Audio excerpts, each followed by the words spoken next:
যেই মানুষ 5 ওয়াক্ত সালাতে আসে না ও জুমায় আসে, যে জুমাতেও আসে না অন্তত ঈদের মাঠে আসে, এই মাঠে এসে যদি 5টা কথা শুনতে পারে তো কল্যাণ আছে কিনা? গুরুত্ব না থাকলে আল্লাহ রাসূল সাল্লাল্লাহু আলাইহি ওয়াসাল্লাম বলছে যে ওক্তের সালাতের জন্য, জুমার সালাতের জন্য তোমাদের মেয়েরা মহিলারা যদি বলে মসজিদে যাব, তখন তুমি নিষেধ করো না, তবে নিজে থেকে বলো না যে যাও না কেন, তা বলো না, উৎসাহ দেন নাই। বলছে যদি যায় তাহলে তুমি নিষেধ করো না। আল্লাহর বান্দা আল্লাহর ঘরে গিয়ে সালাত পড়বে, যেমন আল্লাহর বান্দিরা গিয়ে আল্লাহর ঘরে সালাত পড়তে পারে যদি সে চায়, তবে তার ঘর উত্তম। কিন্তু ঈদের সালাতের ব্যাপারটা পুরাটা আলাদা। মানে ঈদের সালাতের ব্যাপারে আল্লাহ রাসূল সাল্লাল্লাহু আলাইহি ওয়াসাল্লাম সরাসরি তাগিদ দিয়েছে তারা যেন ঈদের মাঠে যায়। এই সালাতের দৃশ্য 2 চোখ দিয়ে তাকায় দেখুক, যদি কাপড় খারাপ থাকে, যদি শরীর খারাপ থাকে, যদি হায়েজ হয়, নিফাস হয়, তারপরেও যেন সে যায় গিয়ে ঈদের সালাতের এই সুন্দর দৃশ্যটা যাতে 2 চোখ দিয়ে তাকায় দেখে। মুসলিম উম্মার একটা সুন্দর বড় সম্মেলন। আলহামদুলিল্লাহ। অভিযোগ করলেন কেউ যে আমাদের তো ভালো ওড়না নেই, যা দ্বারা আমরা আমাদের পোশাক দিয়ে শরীরটাকে ভালোভাবে ঢেকে রাখবো। আল্লাহ রাসূল বললেন তোমার নাই কি, তোমার সাথীরও নাই? তুমি তোমার বান্ধবীরটা নিয়ে হলেও তুমি ঈদের মাঠে যাও। সুবহানাল্লাহ। যারা বললেন যে আমাদের শরীর যাদের খারাপ হবে বা হায়েজ নিফাস হবে তারা আমরা কি করব, বললো যে তুমি সালাত আদায় করো না, তবে সালাতের এই দৃশ্যটা 2 চোখ দিয়ে তাকায় দেখো। সুবহানাল্লাহ। তাহলে এর গুরুত্ব আছে কিনা? আছে। গুরুত্ব এত বেশি যে ফজর থেকে কান্নাকারি করতেছে মাইকে আসতে দেখলাম, এই মানে বিভিন্নভাবে গজল বলতেছে, তারপরে এবার কিন্তু 5 মিনিট দেরি করবো না, কর্তৃপক্ষ দায়ী থাকবে না, কি যে বলতেছে আল্লাহ জানে। অথচ আজান নাই, ওয়ালা নেদা কোনো ডাকাডাকি নাই, ওয়ালা ইকামা কোনো ইকামত নাই। সরাসরি বান্দা তার ইমানের গতিতে 1 মাস সিয়াম পালন করেছে, ডাইরেক্ট ঈদের মাঠে চলে আসবে। এখন এই সময় মতোই আসবে, তার আগেই চলে আসবে ইনশাল্লাহ। আর যদি মনে করেন যে সবাইকে আমি খুশি করতে যাব, তাহলে যদি বেলা 12টার সময় ঈদের নামাজ দেন, তবুও যার জামাত মিস করার সে মিস করবেই। কথা বুঝতে পারলেন? কুরবানির ঈদের দিন এমন ঘটনা ঘটে, মানুষ এত বেয়াক্কেলি, গরুর গোসল করাতে গিয়ে ও নিজে গোসল করার টাইম পায় না। তো এই রোগীদেরকে সময় দিয়ে আর কি করবেন আপনি? আমরা আশা করতেছি আমরা খুব ভালো টাইমে সালাত শেষ করলাম, হয়তো আরো আগে পড়লে আরো ভালো, সে পরিবেশটা সামনে আসবে। তবে অনেক দূর থেকে আমাদের ভাইরা জমা হয়েছে আলহামদুলিল্লাহ। শুরুতেই বলে রাখি, আমি দীর্ঘদিন ঢাকাতে আমি ঈদের সালাত পড়াই বিভিন্ন জায়গায়। তো এত সুন্দর সম্মেলন হবে জানলে আমি তো দেশেই ঈদ করতে পারতাম। আজকে এইটা দেখে মনে হইলো, আমি ভাবছি হয়তো এলাকা ভিত্তিক ভাটমিয়াপুরের কিছু মানুষ হয়তো জমা হবে, কিন্তু সোজানগর থেকে আরো বিভিন্ন জায়গা থেকে আমাদের দিনী ভাইরা, প্রাণের মানুষরা, কলিজার ভাইরা এসে আজকের এই আল্লাহর ঘরটা পূর্ণ করে দিয়েছে। এতে বোঝা গেল চাইলে বছরে আমরা ঈদের নামাজটা আমরা বাড়িতে আদায় করতে পারি বা বাড়িতে পড়তে পারি ইনশাল্লাহ। তো আল্লাহ সুবহানাহু ওয়া তাআলার ইচ্ছায় এই পরিবেশটা যদি অব্যাহত থাকে, তাহলে ঈদের সালাত থেকে শুরু করে আমরা বড় বড় আলোচনা সভাগুলো আমরা চেষ্টা করব দেশে এসে সময় দেওয়ার ইনশাল্লাহ। যে কথা বলতেছিলাম, মুহাম্মদ সাল্লাল্লাহু আলাইহি সাল্লাম বসে আছে, হঠাৎ করে ওমর রাদিয়াল্লাহু আনহু একটা রেশমি কাপড় নিয়ে আসছে। রেশমি কাপড়, কি কাপড়? বলতেছে এইটা আপনি পরবেন, কিনে নেন, কিনে পরেন, বিভিন্ন লোক আসবে আপনার সাথে দেখা করতে ঈদের একটা দিন, তাহলে আপনার এটা সুন্দর লাগবে। তো নবী সাল্লাল্লাহু আলাইহি ওয়াসাল্লাম বললেন, আরে এটা তো যারা আখিরাতকে ভয় করে না তাদের পোশাক, আমি তো পরতে পারি না। পরে আবার ওই পোশাকটা বেঁকে দিয়ে দিয়েছে। তখন বললো যে আল্লাহ নবী যদি না পড়বে তো আমার কাছে দিল কেন? নবী বলেছেন যে এটা পরার জন্য না, এটা তুমি বিক্রি করে দিতে ঝামেলা শেষ করো, এটা আমাদের পরার জন্য না। 2টা পোশাক আল্লাহ নবী নিষেধ করেছে, 2টা জিনিস, 1 স্বর্ণ, 2 রেশমি, কিয়ামত পর্যন্ত পুরুষের জন্য হারাম। ইন্না হাযাইনি হারাম আলা যুকুরি উম্মতি। ঈদের সালাতকে উদ্দেশ্য করে মানুষ কি পরিমাণ পোশাক আশাক, কি ধরনের রং ঢং ব্যবহার করে, অনেকের শরীর পর্যন্ত দেখা দেয়। তো এই অঙ্গভঙ্গি আমরা করবো না। সুন্দর পোশাক মানে নতুন পোশাক, সেটা বাধ্য না। বাসায় যেটা আছে ওর ভিতরে যেটা ভালো, ওর ভিতরে যেটা পরিষ্কার পরিচ্ছন্ন সেটা পরে আসবেন। তো এইবার শুরুতে আপনাদেরকে বলি, আমার বক্তব্য রানিং থাকবে। প্রত্যেক কাতারে আমাদের একজন করে ভাই, বাচ্চা কাছে উঠবে কেন? এটা একটা খুশির মাঠ। এই মাঠে কোনো টাকা পয়সা কেউ আপনার কাছে পায় না। যেহেতু আপনি দিবেন, তাহলে আন্তরিকতার সাথে একটা গ্রহণযোগ্য কিছু দিবেন। এটা কোনো দান সাদাকা না, প্রতিষ্ঠান বা অন্য কিছুর জন্য না। প্রত্যেক কাতার থেকে আমাদের একটু সিনিয়র ভাইয়েরাই ওঠেন, বাচ্চা কাচ্চাকে দেওয়ার দরকার নাই। একটু টুপি নিয়ে হোক, যেভাবে হোক আপনারা ওঠেন। এরপর আমার খুতবা রানিং থাকুক, অসুবিধা নেই ইনশাল্লাহ। সবাই ওঠেন, প্রত্যেক কাতার থেকে একজন করে ওঠেন, একটু সিরিয়াল করে সবাই একটু শরীক থাকবেন ইনশাল্লাহ। আমাদের সমাজে দেখা যায় যে ঈদের মাঠে ওই 4 গ্রুপ, এক গ্রুপের সাথে আর এক গ্রুপ মেলে না। কেউ গোরস্থান, কেউ ঈদগাহ, তারপরে সাজানো, তারপরে কত রকমের কাণ্ড কারখানা। না, এখানে এক জায়গাতেই আপনারা সবাই ইনশাল্লাহ শরীক থাকবেন। আর মা বোনদের ওখানে যারা প্রতিনিধি আছে তারা নিজের দায়িত্বে টাকাগুলো তুলে নেবেন ইনশাল্লাহ। তো রাসূল সাল্লাল্লাহু আলাইহি ওয়াসাল্লাম কিছু বিধান বলেছেন আমাদের। ঈদুল ফিতরের দিন যখন ঈদুল ফিতরের সালাতের দিকে মানুষ আসবে, তখন সে খালি পেটে আসবে না, তখন মিষ্টি জাতীয় কিছু খেয়ে আসবে। নবী সাল্লাল্লাহু আলাইহি ওয়াসাল্লাম বিজোর জাতীয় খেজুর খেয়েছেন।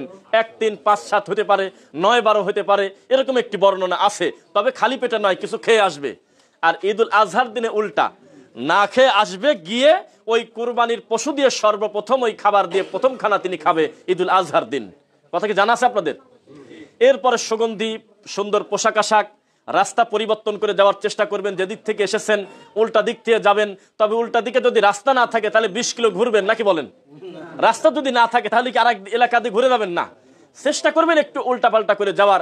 না থাকলে পরিস্থিতি সেটা আল্লাহর উপরে ছেড়ে দিবেন, যে অসুবিধা নাই। এরপরে আপনাকে বলি, ঈদের সালাত, এই সালাতকে মানুষ একটা ইয়ারকি ঠাট্টার মাঠ মনে করে নিয়েছে। ঈদের সালাত হলো একটা জমায়েত হওয়ার একটা জায়গা। নবী সাল্লাল্লাহু আলাইহি ওয়াসাল্লাম বলেছে এটা হলো একটা নিষ্পাপদের মাঠ। আলহামদুলিল্লাহ, যেই মানুষটা সিয়াম পালন করে নাই, আপনি চাইলেও তার মনে কিন্তু এখন কোনো আত্মতৃপ্তি নাই, তার ভিতরে কোনো খুশি নাই। যেই মানুষটা সারাদিন সিয়াম পালন করে নাই, ওই মানুষটা ছোলামুড়ি খাওয়া হোক, ইফতার সামনে নিয়ে ইফতার এই যে মজা, এটা সে পাবে না, কোনোদিন পাবে না। তা আমাদের দেশ এটা হলো ইয়ারকি ঠাট্টার একটা মাঠ। কেন বললাম? আমি গত 10 দিন আগে ইন্ডিয়া থেকে আসলাম। ওখানে আমি বেলা 3টার সময় একটা দোকানে, একটা হিন্দু দোকানে মানে কিছু খাবার নিতে গেছি। ওদের তো মাংস আমরা খেতে পারবো না, ওদের জবেহকৃত পশুর মাংস কি খেতে পারবেন? আমা উহিল্লা বিহিলি গায়রিল্লাহ, কারণ আল্লাহ ব্যতীত অন্য কিছুর নামে তারা কাটাকাটি করে। এই ডিম খেতে পারবেন, এমনি শুকনা খাবার খেতে পারবেন। তা আমি ভাবলাম যে আমি আবার পরে বের হব না, পুরাটাই হিন্দু অধ্যুষিত এলাকা, কিছু খাবার নিয়ে রুমে যাই, পরে ইফতার করে নেব। 3টার সময় আমি একটা হিন্দুকে বললাম যে আমাকে কয়েকটা পরাটা আর কিছু জিনিস দেন। এখন উনি না দিয়ে তাকায় এদিক সেদিক তাকায় আর বলছে দাদা আপনি কি রোজা নেই?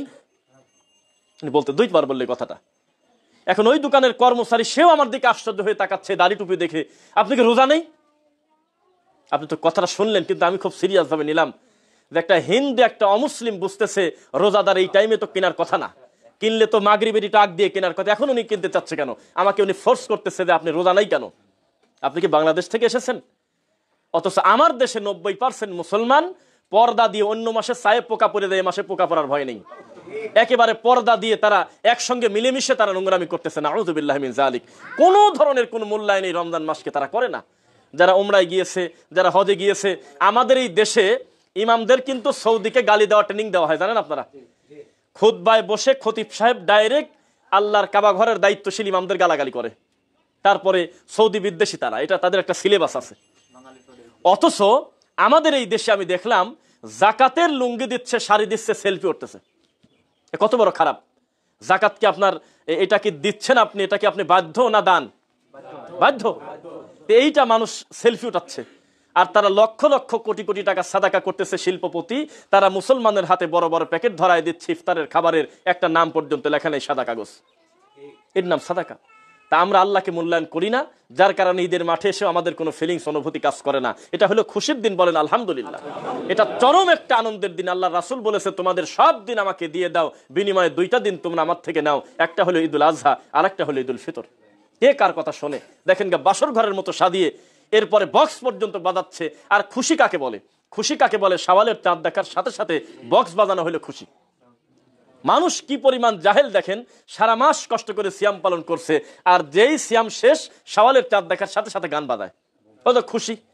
তো খুশিটা আমরা কোন পদ্ধতিতে হব, এই পদ্ধতি তো আল্লাহ রাসূল শেখাইছে, শেখান নাই? আল্লাহুস সামাদ। মানুষ বুঝতে পারে না যে কিভাবে কোন ইবাদতকে কিভাবে মূল্যায়ন করতে হবে। আল্লাহ রাসূল সাল্লাল্লাহু আলাইহি ওয়াসাল্লাম তিনি একজনকে সালাত শিক্ষা দিচ্ছেন, আর বলতেছেন শোনো, জিবরাইল কিন্তু আমার কাছে নিজে এসে সালাত শিক্ষা দিয়েছে। সুবহানাল্লাহ। ইন হুয়া ইল্লা ওয়াহয়ুন ইউহা। তোমরা জেনে রাখো আমার সালাতও কিন্তু ওহীর বাইরে না, আমার প্রতিটা কর্ম কিন্তু আল্লাহর ওহীর বাইরে না, আমি যা কিছু করি আল্লাহর ওহীর ভিত্তিতে। তো আমাকে জিবরাইল এসে তিনি 2 ভাবে সালাত পড়া শিখিয়েছেন। এক হলো আওয়াল ওক্তে মানে শুরুতে, আর একটা হলো আখের ওক্তে মানে ওক্তের শেষে। শুনতেছেন কথা? শেষে। তো জিবরাইল আমাকে 2 ভাবে শেখানোর পরে আমি তাকে জিজ্ঞাসা করলাম উত্তম কোনটা? আমি নবী সাল্লাল্লাহু আলাইহি ওয়াসাল্লাম মরা পর্যন্ত আমি আওয়াল ওক্তে সালাতকে পছন্দ করি, তোমরাও আওয়াল ওক্তে সালাত পড়ো।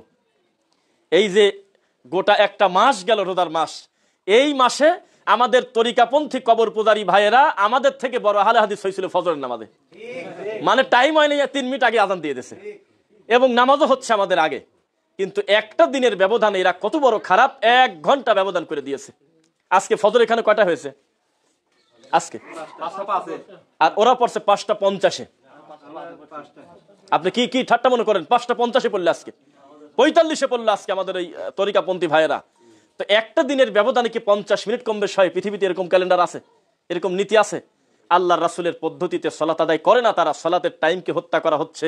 আসর নিয়ে গেছে মাগরিবের কাছে ঠেকায়ে। ফজরের সালাতের ইমাম যদি মনে করে আমি মানুষ, আমার ভুল হয়েছে, আমি আবার সালাত আদায় করাবো, কেন আমার ওযু ছিল না, আমি বুঝতে পারি নাই, মুসল্লি যেহেতু সবাই উপস্থিত আছে, আমি আরেকবার সালাত পড়াবো, তাহলে উনি পড়াতে পারবে না, বেলা অলরেডি উঠে গেছে। কে কার কথা শোনে, প্রত্যেকটা নিয়ত আল্লাহ রাসূলের পদ্ধতি হত্যা করাটাই যেন আমাদের সমাজের নীতি। তবে আপনাদেরকে কিন্তু আল্লাহ সুবহানাহু ওয়া তাআলা সাইনবোর্ড হিসেবে দুনিয়াতে পাঠিয়েছেন, আপনারা হলো নিদর্শন। যারা আমাদেরকে ফিতনা বলে আপনি মেনে নিন আসলেই আমরা ফিতনা। ফিতনা মানে হলো পরীক্ষা। ইন্নামা আমওয়ালুকুম ওয়া আওলাদুকুম ফিতনা, নিশ্চয়ই তোমাদের সন্তান আর হলো ধন সম্পদ হলো ফিতনা। তো ফিতনা মানে কি খারাপ? মানে হলো পরীক্ষা। আমি তোমাদের সামনে তুলে ধরেছি পরীক্ষা, এখন তুমি জয়ী হবে কিনা দেখো না, নূহ আলাইহিস সালামের ছেলের মতো হবে দেখো। কথা বোঝা যাচ্ছে? আসলেই কিন্তু সমস্ত বিদআতপন্থী মানুষের কাছে আহলে হাদিসরা ফিতনা, আসলেই ফিতনা, মিথ্যা কথা না, আল্লাহর কসম ফিতনা। কিন্তু এই ফিতনার অর্থ তারা জানে না। ফিতনা মানে হলো পরীক্ষা। সারা পৃথিবীর সমস্ত কবর পূজারীর সামনে একটা আহলুল হাদিসের বাচ্চা হলো ফিতনা।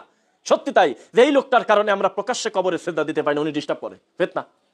এই লোকটার কারণে আমরা তাবিজ বিক্রি করতে পারি না, গোপনে বিক্রি করতে হয়, ওনাকে দেখলেই কলিজা শুকায় যায়। সমস্ত বেদাতিরা কাব্যে আর বলবে এই লোকটা আসলেই ফিতনাবাজ, এই লোকটার কারণে আমরা সমাজে বেশি ভালোভাবে জাল হাদিস বলতে পারি না। এটা তো ফিতনাই হলো। এই ফিতনা আছে জন্যই সমাজে আল্লাহর তাওহীদ টিকে আছে, বলেন আলহামদুলিল্লাহ। নবী সাল্লাল্লাহু আলাইহি ওয়াসাল্লাম বলেছেন লা ইয়াজালুন নাসু বিখাইর মা আজ্জালুল ফিতর। খালি সারা জীবন শুনেছেন আল্লাহর নবী বলেছে আমার উম্মত ততদিন কল্যাণের উপর থাকবে যতদিন দ্রুত ইফতার করবে। 3টা মিনিট 5 মিনিট এদিক সেদিক হওয়ার কারণে এত বড় কথা নবী কেন বললেন? তার মানে আল্লাহ চায় না যে আপনি কষ্ট করে রোজা রেখে মরে যান, এটা আল্লাহর উদ্দেশ্য না। লাআল্লাকুম তাত্তাকুন, তাহলে আল্লাহ সাহারি আর ইফতারের ব্যবস্থা করতেন না। তিনি চায় যে আমরা যাতে মুত্তাকি হই, আল্লাহ ভীরু হই। কিন্তু এই যে রাসূলকে মানা আর না মানার পার্থক্য হলো 3 মিনিটের। যেই লোকটা 3 মিনিট আগে ইফতার করেছে এটা আগে ইফতার না, এটা হলো সময় মতো ইফতার। সূর্যাস্ত হওয়ার সাথে সাথে ইফতার করলো, এই লোকটার পার্থক্য। আর যে 4 মিনিট পর ইফতার করলো, দুইজনের পার্থক্য হলো একজন কল্যাণের উপর আর একজন অকল্যাণের উপর। একজন রাসূলকে মানে আর একজন রাসূলকে মানে না।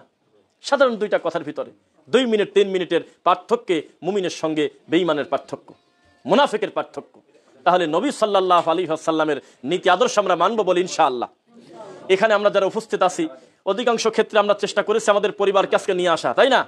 আনছেন তো নাকি? সম্ভব হলে নিয়ে আসছেন যে পরিবার তারাও সালাত আদায় করুক, তারা ঈদের সালাতের এই দৃশ্যটা দেখুক। মুসলিম উম্মার জন্য আমরা একটু পরে দোয়া পড়বো, আপনারা সাথে সাথে আমিন আমিন বলবেন, বলেন ইনশাআল্লাহ। এই ভাটমিয়াপুর মাত্র 1 বছর বা 1.5 বছর আগে বা কিছুদিন আগে আমরা ওই পাশে মনে হয় ছিল খুতবা দিতে আসছিলাম। তখন কোনো রকম একটি স্থাপনা ছিল টিনের, যেখানে সালাত আদায় করাও কষ্ট।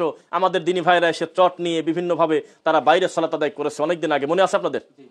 তো সেই জায়গা থেকে আল্লাহ এত সুন্দর একটি স্পেস আমাদেরকে দিয়েছে। আমরা চাই যে উক্ত প্রতিষ্ঠানকে আল্লাহ দিনের বড় মার্কাজ করুন, আমিন।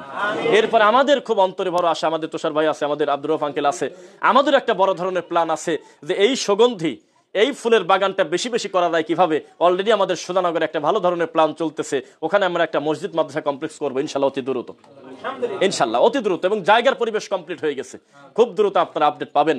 এটাও আমাদের ঘর, ওটাও আমাদের ঘর। আমরা গোটা সুধানগরে দাওয়াতি কাজ করবো, আমরা একে অন্যের সাথে টু বি কানেক্ট, একটার সাথে আর একটা সম্পৃক্ত থাকবে কলিদার সাথে ইনশাআল্লাহ।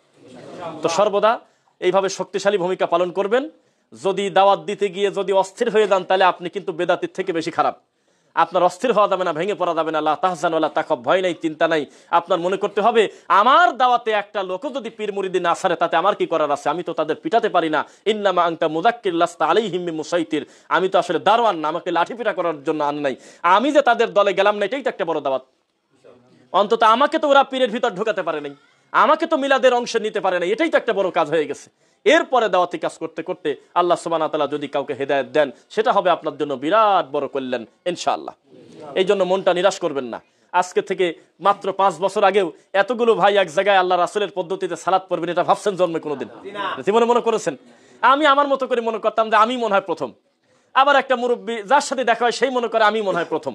আজকে এই প্রযুক্তির কল্যাণে, এই অনলাইনের কারণে আমরা আজকে বুঝতে পারতেছি, একে অন্যের সাথে দেখা হওয়ার পরে আমরা বুঝতেছি আসলে সালাফি আকীদা লালন করার ভাই অনেক ছিল, তবে ফিজিক্যালি কারোর সাথে দেখা হতো না।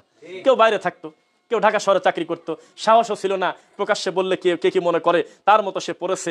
এক সময় দেখা গেল তার আকীদা লালনকারী অনেক শত শত দিনী ভাই আল্লাহ তৈরি করে দিয়েছে, আলহামদুলিল্লাহ। তো এটা যেন অব্যাহত থাকে। বেদাতিরা, এটা বলেই ফেলি মিডিয়া না থাকে, বেদাতিদের ভিতরে খাট পূজার পক্ষে দলিল দিচ্ছে একটা লোক, এমন একটা নিকৃষ্ট মানুষকে ওরা কোলে করে রাখে, জানেন আপনার?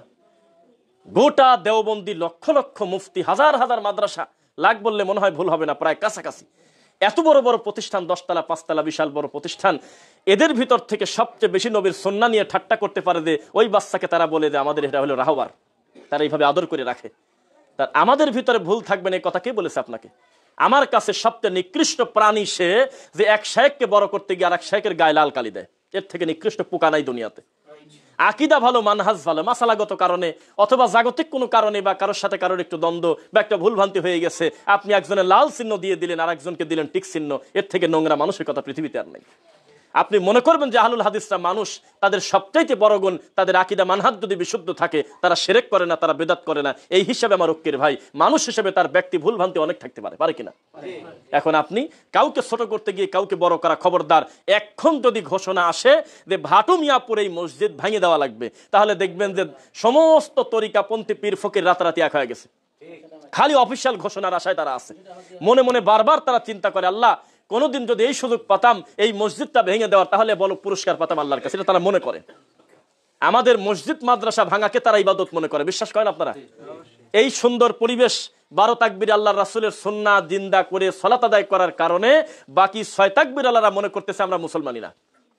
তারা ঘোষণা দিয়ে দিচ্ছে, ছোট ছোট লিফলেট করে করে বিভিন্ন জায়গায় দেয়, শোনেন নামাজ কিন্তু 6 তাকবীর, ফিতনা যেন আপনাদের ভিতরে না ঢোকে। কথা বুঝতে পারলেন?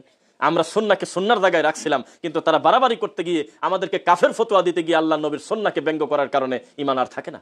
ফামান রাগিবান সুন্নতি ফালাইসা মিন্নি।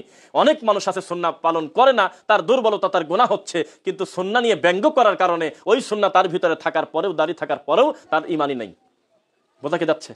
রাসূল সাল্লাল্লাহু আলাইহি ওয়াসাল্লামের পদ্ধতিতে আমরা সালাত আদায় করব বলেন ইনশাআল্লাহ। শুধু এই ঈদের সালাত নয়, জোহর সালাত, আসর সালাত, মাগরিব, এশা, যে যে পরিস্থিতিতে আমরা থাকি আল্লাহ রাসূলের নীতিতে সালাত আদায় করব।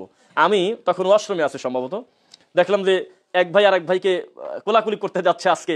তো সেই ভাই আবার বলে দিচ্ছে যে এটা তো আজকের দিনের না। ভালো লাগলো কথাটা শুনে, এটা তো আগন্তুকের সাথে অনেকদিন পর দেখা হলে তখন হবে কোলাকুলি। তবে আর একটা ভুল আপনাদের সংশোধন করে দেই, ইসলামে কোনো কোলাকুলি নেই। আপনি ধাক্কা খেলে আমার কিছু করার নেই। ইসলামী শরীয়তে কোলাকুলি বলে কোনো জিনিস এই পৃথিবীতে নেই, পারলে আপনি প্রমাণ দেন। নাই। কি আছে?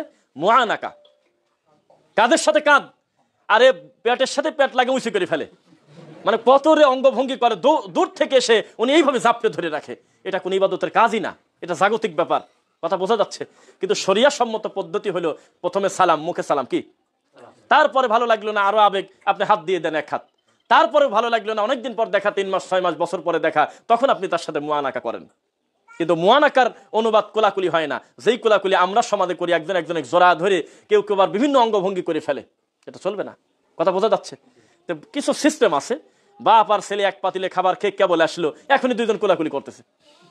আর ঈদের মাঠের একটা গুরুত্বপূর্ণ ইবাদত মনে করে নিয়েছে, 15-20 মিনিট হলো আপনার কোলাকুলির টাইম দেয়, চতুর্দিকে এইভাবে ঘোরাঘুরি করতেছে। আর হুজুরের সাথে মুসাফা করে তার হাতে হাদিয়া না দিয়ে তো বাড়ি যাওয়ার উপায় নেই, প্রত্যেকেই মনে করে নিয়েছে এটা ঠিক আছে। মুমিনের সাথে মুসাফা করবে, হাতের ভিতরে টাকা হোক, একটা চকলেটও যদি থাকে খালি হাতের চাইতে উত্তম, অস্বীকার করবো না, কিন্তু এটা নীতি বানায় এনেছে যে না দেখা করে যাওয়া যায় না, কোলাকুলি না করে যাওয়া যায় না। কত ধরনের পদ্ধতি মানুষ আজকে বানিয়ে নিয়েছে, নাউযুবিল্লাহি মিন যালিক। প্রত্যেকটা লোকের কাছে প্রশ্ন, আজকে ঈদের সালাতটা জরুরি বেশি ছিল না ফজরের নামাজটা জরুরি বেশি ছিল? তো মুরগি খুঁজতে গিয়ে গরু হারানোর হলো না মানুষ? আমরা বেশি কষ্ট দেব না আপনাদের ইনশাল্লাহ, বিরক্ত হচ্ছে না তো? আমরা খুব বেশি একটাই খুতবা হবে ইনশাল্লাহ। অনেক ভাই আমরা এক জায়গায় জমা হয়েছি, আজকে দিনের বিষয়ে 2টা কথা বললে আমাদের একটু ব্যাটারি চার্জ হবে, এনার্জি হবে। মোটামুটি আমরা বিশ্বাস করি শিরকের ব্যাপারে, বিদাতের ব্যাপারে, তাওহীদের ব্যাপারে, সুন্নাহর ব্যাপারে নাই ধারণা এমন মানুষ এখানে কেউ নাই। আমার দিকে তাকান সবাই, আমি আজকে এক্সেপশনাল কথা বলবো। কিন্তু একটা ছেলে আহলে হাদিস এমনি এমনি হয় না, থাক এত সরব। আহলে হাদিস কিন্তু এমনি এমনি হয় না, কোনো না কোনো কারণে হয়। পড়াশোনা করার পরে হয় হলে আহলে হাদিস। কথা বোঝেন? একটা লোক ফেসবুকে পোস্ট দিয়েছে, আমার ভালো লাগলো, মানে চট্টগ্রাম বাড়ি, লেখছে কি, ওহে আমাদের মাযহাবী ভাইয়েরা, তরিকাপন্থী ভাইয়েরা, এই যে গালাগালি তোমরা আমাদের করো, তোমাদের কি ধারণা আমরা পড়াশোনা না করে আহলে হাদিস হয়েছি? পড়াশোনা না করে হানাফি হওয়া যায়, পড়াশোনা না করে আহলে হাদিস হওয়া যায় না। একটা লোক আহলে হাদিস কিন্তু রানিং জর্দা দিয়ে পান খাচ্ছে মনে করেন, বা হাতে বালা আছে, অথবা টাকনুর নিচে কাপড় আছে, অথবা মুখে দাড়ি নাই। এই মানুষটাকে যদি জিজ্ঞাসা করেন যে তুমি কি আহলে হাদিস, বিশ্বাস করেন অস্বীকার করবে, ও লজ্জা পাবে যে না আমি তো আহলে হাদিস হলে তো এই কাজ করা যায় না। আর কবরে সেজদা দিচ্ছে, ওর ঘাট ধরে টান দিয়ে তুলে যদি বলেন যে তুমি কোন মাযহাবের, কবি হানাফি। তুই জানো না আমি হানাফি। দেওয়ানবাগি মরে গেছে, ওর ছেলেকে যদি কালকে জিজ্ঞাসা করেন কোন মাযহাবের, তুমি বলবে হানাফি। ল্যাংটা সে, তাকেও বলবেন ও না খালি বলে দে আমি হানাফি। যারা বলতেছে যেই বিয়েতে গান বাজনা নাই সে বিয়ে হারাম, শুনছেন আপনারা?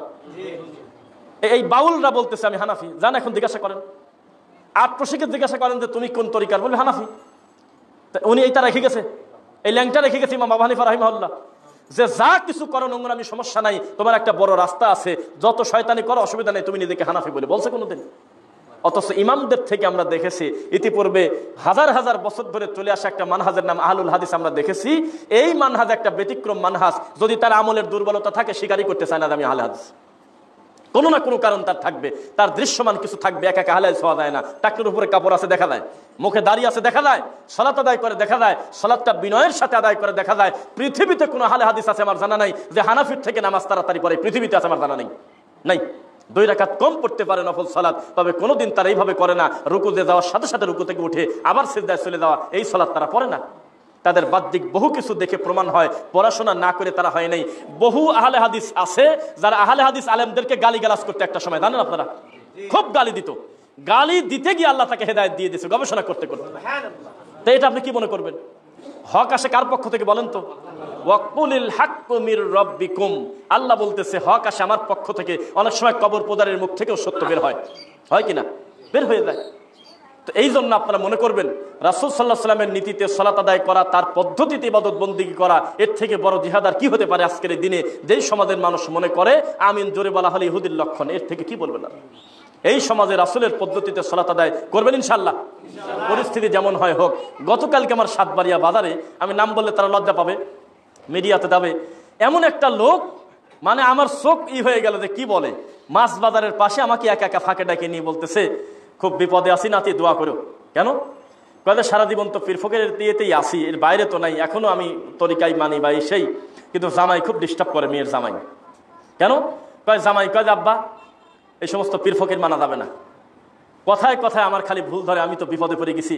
শেষ পর্যন্ত তোমার বক্তব্য ইচ্ছায় হোক অনিচ্ছায় হোক খালি ওইটাই শুনতেছি, শুনতে শুনতে মনে হচ্ছে তোমাদেরটাই ঠিক। বলে এখন এই যদি জেকের মাহফিলে ডাকে বলি যে পেটে সমস্যা, যদি বলে যে পৈলানপুর ঠাকুর বাবার খানকায় দেওয়া লাগবে, আছে পাবনা, ওখানে একটু জেকের করা লাগবে, তখন আমি বলি যে মেয়ের বাসায় দেওয়া লাগবে, একটু অসুবিধা। এই ধরনের মিথ্যা কথা বলে বলে কৌশলে এড়িয়ে যাচ্ছি। তখন আমি বললাম যে আপনি আর গোপনে গোপনে না, আপনি ঘোষণা দিয়ে দেন যে আমি আল্লাহ এবং তার রাসূলকে মানি, যা কপালে আছে আছে ইনশাআল্লাহ। তো এইভাবে শিক্ষিত শ্রেণী এগিয়ে আসতেছে, বিশ্বাস করেন। জাত মূর্খ পাগল ছাগলগুলি হলে তরিকা নিয়ে পড়ে আছে, কিন্তু শিক্ষিত যারা আল্লাহকে ভয় করে, সত্যি যারা কোরআন সুন্নাহ পড়তে পারে অন্তত বাংলাতে হলেও, তারা মোটামুটি দিন বসতেছে বলে আমরা আশাবাদী ইনশাআল্লাহ। তো এখানে যারা আছেন, শেষে আমি 2-3টা দাবি করব, করে শেষ করব খুতবা। 1 নম্বর দাবি, আপনার ছেলেকে আল্লাহর রাস্তায় কোরবানি করে দেন, ওয়াকফ করে দেন। একটা ছেলে অন্তত, যে 3টা ছেলে আছে, আল্লাহ আমি একটা ছেলেকে তোমার দিনের রাস্তায় দিয়ে দিলাম, তুমি আল্লাহ দিনের বড় মুজাহিদ করো, বড় দায়ী করো, বলেন আমিন।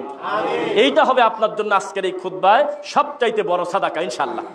একবার যদি আপনার সন্তানকে বড় আলেম তাওহীদবাদী দায়ী করতে পারেন, তাহলে এর থেকে বড় সাদাকা নাই, কারণ তার মাধ্যমে আল্লাহ হাজার হাজার মানুষের কাছে খেদমত দেবে ইনশাআল্লাহ। 2, মেয়েকে চেষ্টা করবেন বালিকা শাখায় ভর্তি করে বিশুদ্ধ আকীদা তাকে শিক্ষা দেওয়ার, তাহলে ওই মেয়ে থেকে যত বাচ্চা দুনিয়াতে আসবে আল্লাহ তাওহীদ শিখবে ইনশাআল্লাহ। ছেলে মানুষ আমরা কর্ম করতে যাই, 10 ঘন্টা 12 ঘন্টা পরে বাসায় ফিরি, এতক্ষণ পর্যন্ত কিন্তু আমার স্ত্রীর কাছেই বাচ্চারা থাকে। উনি যদি পীর ফকিরের নীতিতে মানে, উনি যদি আল্লাহকে ভয় না করে, ধর্মকর্ম না মানে, বাচ্চারাও তো সেভাবেই গড়ে উঠবে, নাকি বলেন? তাহলে এইটার ব্যাপারে আপনারা সচেতন থাকবেন ইনশাআল্লাহ। আর আমাদের ভিতরে এত মিল রাখবেন, মোহাব্বত, কিসের জমিয়ত, কিসের আন্দোলন, ব্যানার হোক অথবা তার বাইরে হোক, যে কোনো আমাদের আকীদা মানহাজের আলেম যদি খবর পান দিয়ে আশপাশে আসতেছে, একের অন্তর দিয়ে কলিজা দিয়ে তাকে বুকে নেবেন ইনশাআল্লাহ। তাকে ভালোবাসবেন, যেটা আমার ঘরের মানুষ ইনশাআল্লাহ। বাড়ি দূরে তাতে আপনার কি আসা যায়, এটা তো আমার ঘরের মানুষ। এই তাওহীদ মানার কারণে কত ধরনের নির্যাতন আপনি মেনেছেন, আমি মানছি না, মিথ্যা বললাম? অবশ্যই। এই জন্য আল্লাহ নবী সাল্লাল্লাহু আলাইহি ওয়াসাল্লামের তরিকা আমরা ছাড়ব না, বলেন ইনশাআল্লাহ। কোনো দিন না। এই হাদিসটা বলি শেষ করি, লা তাসালু তাইফাতুম মিন উম্মতি যাহিরিনা আলাল হক লা ইয়াদুররুহুম মান খাযালাহুম হাত্তা ইয়াতি আমরুল্লাহুম কাযালিক। আল্লাহ নবী বললেন, পরিস্থিতি যতই জটিল হোক, আমার উম্মতের একটা দল সর্বদা হকের উপর থাকবেই থাকবে, তাদের কেউ কোনো ক্ষতি করতে পারবে না, এবং এই অবস্থায় তারা বিচারের মাঠে আল্লাহর সামনে দাঁড়িয়ে যাবে হকের উপর থেকেই। তা আপনি যদি মনে করেন ক্ষতি করতে পারলো না, তো মসজিদ পুরায় দেওয়া কি ক্ষতি না? বলেন তো দেখি, বুঝে কথা বলেন। আল্লাহ নবী বলতেছে তাদের কোনো ক্ষতি করতে পারবে না, তো মসজিদ পুরায় নেই, মসজিদ ভাঙে নাই, মসজিদ থেকে বের করে দেয় নাই, এটা কি ক্ষতি না? আপনার ভাষায় ক্ষতি, শরীয়তের ভাষায় ক্ষতি না। আরে মসজিদ ভেঙে দিয়েছে, লোকটার ইমানের ক্ষতি করতে পারে নাই, বুঝেছেন কথা? টিনের ঘর ভেঙেছে, ওখানে 5 তলা বিল্ডিং হবে ইনশাআল্লাহ। তাহলে কিসের ক্ষতি হলো? এই ক্ষতিটা বাহ্যিক ক্ষতি মনে হচ্ছে, কিন্তু তাওহীদ ক্ষতি করতে পারে নাই, শিরিক তার ভিতরে দিতে পারে নাই। এটাই আল্লাহর কাছে শুকরিয়া, আলহামদুলিল্লাহ। ইতিহাস সাক্ষী, কত কবর পূজা ছেড়ে বিশুদ্ধ আকীদা গ্রহণ করতেছে, তুলনামূলক কয়জন কোরআন সুন্নাহ মোতাবেক তাওহীদবাদী মানুষ ছেড়ে চলে যাচ্ছে। এটাই প্রমাণ করে এটাই আমাদের মূল কাজ। এখনই যদি কোনো হিন্দু মুসলিম হয় আমরা আলহামদুলিল্লাহ পড়বো না, কিন্তু আমরা বলবো না যে তিনি কনভার্ট হয়েছে, আমরা বলবো তিনি রিভার্ট হয়েছে। তার মানে আসলে সে মুসলিমই ছিল, মাঝখানে বাপদাদা তাকে হিন্দু বানাইছে ওই নীতিতে, পরবর্তীতে আবার জাগার জিনিস জায়গায় আসছে। তা আমাদেরকে কেউ যদি বলে যে আমরা আহলে হাদিস হইছি, এটা তাদের ভুল ধারণা। আমরা ছিলামই তো ইসলামের উপরে, মাঝখানে তোমার ঠাকুর বাবার টেনশনে আমরা ওইদিক ঘুরলাম না বুঝে, বাপ দাদা নিয়ে গেছে উল্টা পাল্টা পথে, তাই কিছুদিন আমরা ঘুরছি, ভ্রমণ খেয়ে পাগলামি করে ঘুরেছি। আবার যখন বুঝে গেছি যে ওটা ভুল, আমরা জাগার জিনিস জায়গায় আসছে। নিষ্পাপ যেমন ছিলাম তেমন আমরা কিন্তু সবাই ইসলামের উপর আসছি, জানেন, কোনো তরিকার উপরে আসি নাই। যখন কোনো বাচ্চা দুনিয়াতে ভূমিষ্ঠ হয় তখন সে ইসলামের উপরে আসে, তখন তার মাযহাবের নাম হয় ইসলাম, তার ইমামের নাম থাকে মুহাম্মদ সাল্লাল্লাহু আলাইহি ওয়াসাল্লাম। পরবর্তীতে খোঁচাখুচি করে তাকে বানায় হানাফি, শাফি, মালিকি, হাম্বলি, চিশতি, নকশবন্দি, মুজাদ্দিদি, বিভিন্ন তরিকায় তাকে ডাকা হয়। তাহলে ইসলাম মানবেন ইনশাআল্লাহ? আল্লাহ তুমি আমাদের অতীতের ভুলগুলো ক্ষমা করো আল্লাহ। আল্লাহ আমাদের আত্মীয় স্বজন যারা কবরবাসী হয়ে গেছে, শিরিক না করে কবরে গিয়েছে, অন্য পাপে শাস্তি হচ্ছে, আল্লাহ তুমি তাদেরকে ক্ষমা করো, তাদের প্রতি দয়া করো আল্লাহ। আল্লাহ আমাদের ভিতরে যারা অসুস্থ তুমি তাদের উত্তম শিফা দান করো আল্লাহ। আল্লাহ যারা ঋণগ্রস্ত তুমি তাদের ঋণ পরিশোধ করার তৌফিক দাও আল্লাহ। আল্লাহ আমাদের সোনামণিদেরকে তুমি দ্বীনের জন্য কবুল করো আল্লাহ। আল্লাহ আমাদের মা বোনদেরকে তুমি আয়েশা রাদিয়াল্লাহু আনহার চরিত্র গঠন করার তৌফিক দাও আল্লাহ। আল্লাহ আমাদের সমাজ থেকে জাল হাদিসকে উঠে সহিহ হাদিস চর্চা হোক, সেই তৌফিক দাও আল্লাহ। আল্লাহ আমাদের সমাজে হাজার হাজার তাওহীদবাদী দায়ী তৈরি করে দাও, যার মুখ থেকে বের হবে আল্লাহর কথা, নবীর কথা ইনশাআল্লাহ। আল্লাহ সুবহানাহু ওয়া তাআলা উক্ত ভাটমিয়াপুর মসজিদে বসে দাঁড়িয়ে তোমাকে বলি, উক্ত মসজিদটাকে তুমি দিনের জন্য কবুল করো আল্লাহ। আল্লাহ এই মসজিদে ধারাবাহিকভাবে জুমার খুতবার মাধ্যমে, দার্সের মাধ্যমে, প্রোগ্রামের মাধ্যমে এ জাতির ইমানের কল্যাণ হবে, সেই আশীর্বাদ, সেই দোয়া তোমার কাছে রাখি আল্লাহ। আল্লাহ সুবহানাহু ওয়া তাআলা তুমি আমাদের ভুলগুলো ক্ষমা করো, আমাদের একে অন্যের ভালোবাসাটা জান্নাত পর্যন্ত কবুল করো। মাতা ওয়া হুয়া ইয়ালাম আন্নাহু লা ইলাহা ইল্লাল্লাহ, আমাদের মুখের একেবারে শেষ বাক্য যেন হয় লা ইলাহা ইল্লাল্লাহ সুবহানাকা আল্লাহুম্মা ওয়া বিহামদিক।